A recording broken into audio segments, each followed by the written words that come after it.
आज हम देख रहे हैं चैप्टर 4 केमिस्ट्री का रासायनिक अभिक्रिया। रासायनिक अभिक्रिया में पदार्थ के परमाणु के संयोजी इलेक्ट्रॉन भाग लेते हैं, गैस उत्पन्न होता है, अवक्षेप बनता है, अवस्था परिवर्तन, ताप परिवर्तन, रंग परिवर्तन और ऊर्जा परिवर्तन होता है। रासायनिक समीकरण द्वारा किसकी जानकारी मिलती है और किसकी जानकारी नहीं मिलती, यहाँ पर हम देखते हैं। किसकी जानकारी मिलती है तो संकेत और सूत्रों की जानकारी मिलती है, उत्पाद पदार्थ की मिलती है, अणु के अपेक्षित संख्या की मिलती है, मोलों के अनुपात मिलती है, समीकरण जो होता है उसकी संपूर्ण में समान। और किसकी नहीं मिलती तो भौतिक अवस्था की जानकारी नहीं मिलती, अभिक्रिया के वेग की जानकारी नहीं मिलती, उत्सर्जित और अवशोषित ऊष्मा की जानकारी नहीं मिलती, होने वाले विस्फोट की जानकारी नहीं मिलती, ताप दाब उत्प्रेरक की जानकारी नहीं मिलती, उत्पादन की मात्रा की जानकारी नहीं मिलती, उसकी वेट का। अब रासायनिक अभिक्रिया के प्रकार। संयोजन अभिक्रिया। संयोजन अभिक्रिया को संश्लेषण अभिक्रिया भी कहा जाता है। इसमें जो एग्जाम्पल दिए गए हैं वो बहुत ज़्यादा जरूरी हैं। पहला, कार्बन प्लस ऑक्सीजन मिलकर कार्बन डाइऑक्साइड बनाता है।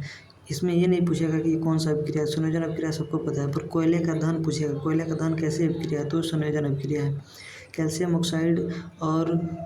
ऑक्साइड को क्विक लाइम कहते हैं। CO को कैल्शियम ऑक्साइड क्विक लाइम या बिना बुझा हुआ चूना कहा जाता है। इसको जल के साथ अभिक्रिया करके कैल्शियम हाइड्रोक्साइड बनता है। कैल्शियम हाइड्रोक्साइड को सिलेक्ट लाइम यानी बुझा हुआ चूना कहते हैं।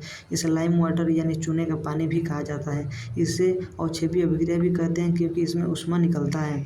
अब अगला देखना है, 2 मैग्नीशियम और ऑक्सीजन मिलकर मैग्नीशियम ऑक्साइड बनाता है। यह ऑक्सीकरण अभिक्रिया होता है क्योंकि ऑक्सीजन इसमें जुड़ता है। मैग्नीशियम का रिवर ऑक्सीजन की उपस्थिति में जलाने पर चमकदार सफ़ेद ज्वाला उत्पन्न होता है। ये पूछेगा यहाँ पे चमकदार ज्वाला उत्पन्न कब होता है तो मैग्नीशियम का फीता जलाने से चमकदार उत्पन्न होता है।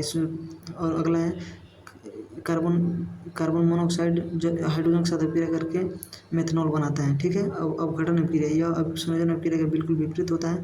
इसमें कैल्शियम कार्बोनेट को लाइमस्टोन या चूना पत्थर कहा जाता है। यह क्विक लाइम में टूटकर और कार्बन डाइऑक्साइड देता है। अगला, लेड ऑक्साइड में टूटता है और जो यहाँ पे नाइट्रोजन ऑक्साइड है यह भूरे रंग का होता है। भूरे रंग का होता है, ये याद रखना है।